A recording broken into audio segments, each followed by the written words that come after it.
How about that old house? I wonder how old that house is. Good morning, by the way. It is early. It's 10 till 7. The sun is just coming up over the mountains over there. And I'm on Old Johnson Road. You probably think I'm kidding. I'll have to put up a picture. Old Johnson Road. This is definitely not the kind of road that you're gonna see how fast you can hit it, because the road quality is not great. I've been getting up early when I can and when the weather's good to go ride. It'll probably get up to nearly 95 degrees today, but in the mornings it's about 70. Plus, my whole family is on summer vacation. My wife's a teacher, my kids are out of school, and they're night owls and not morning people, and I'm kind of the morning person, so I like to get up. And usually they're just getting up if I ride back into home around 11 o'clock, which is kind of my plan.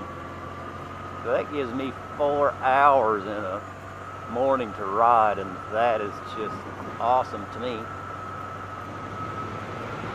Hey, something that's really been on my mind, figured I'd actually have a subject this time, is a video that I watched just a couple of days ago.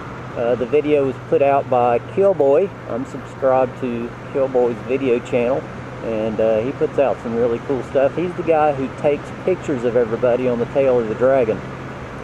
Well, his recent video was him escorting a semi-truck through the Dragon. And some of you guys, I guess, that don't know the Dragon very well, if a semi-truck approaches the Dragon, normally someone will volunteer to escort that truck, and what they do is go ahead and wave at people to slow down, because semi-trucks on the Dragon are dangerous, and everybody knows it, apparently, except for the legislators who can't figure it out. I don't know, that's not too surprising. Anyway, so he's escorting a semi-truck, and he's flagging people down, you know, trying to let them know to slow down, which I know some people just didn't understand what he was doing, and that's always a danger, I guess.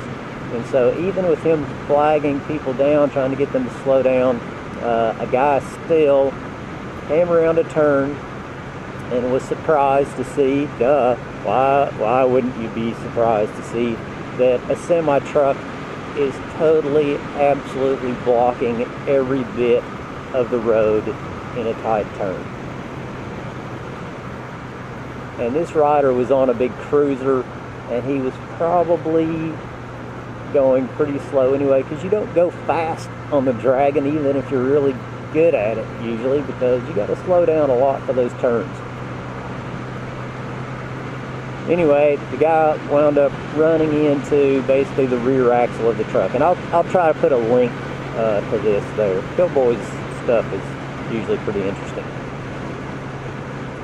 But you know, a lot of people would say, oh, well, he must have been a noob and a rookie, but I've been on the Dragon a bunch of times, and I'm not so sure that I could say that. Do you think all those parts that are on the tree of shame came from people who are noobs and rookies? No, they did not. And so you got so much of your concentration just tied up in the road itself that it's kind of a bummer. It is a big bummer that you've also got to have that little bit of concentration in the back of your head when you're on the tail of the Dragon, that you might come around your next turn and every bit of the road be totally blocked by a semi-truck.